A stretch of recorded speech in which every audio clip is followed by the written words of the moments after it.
আসসালামু আলাইকুম পাট চাষি ভাইরা, আপনারা দেখছেন এই মুহূর্তে কিন্তু আমার চাষারা পাট কাটতেছে। দেখেন পাটের আঁশ কিন্তু এই মুহূর্তে 70 থেকে 75% আঁশ হয়েছে, তারপরেও কিন্তু পাট কাটছে। এর কারণ হলো সামনে পাট কাটা হুড়াহুড়ি যখন লাগবে তখন কিন্তু কামলার দাম অনেক বৃদ্ধি পাবে। আমাদের এখানে কামলার দাম এমনিতেই কম, তারপরেও কিন্তু এরা শঙ্কা করছে যে কামলার দাম বৃদ্ধি পাবে, এই জন্যে কিন্তু কামলার দাম অনেক কম আল্লাহর রহমতে। তো এই দুটো পাট কাটছে, দেখেন এরকম পাট কাটা বাস শুরু করে দিয়েছে আমার চাষারা। এই যে দেখছেন এটা কিন্তু আমাদের গ্রামের মেম্বার আসিফ মেম্বার।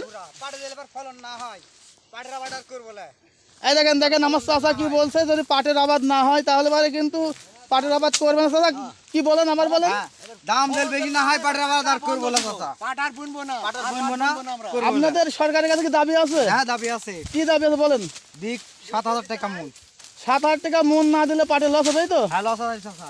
বুঝতে পারছি। আমার চাষারা পাটের দাম কিন্তু 7-8 টাকা মন দাবি করছে, কারণ পাটে অনেক খরচ। এক মন পাটের পিছনে প্রায় 4 থেকে 5,000 টাকা খরচ হয়, কামলা খরচ। শুরু থেকে শেষ পর্যন্ত পাট তুলতে কোনো 5 থেকে 7,000 টাকা খরচ হয়। করবো চাচা। আর যদি পাটের দাম না পায় তাহলে কোনো পাটের আবাদ আর করবে না। আমার চাষারা দেখেন বলছে।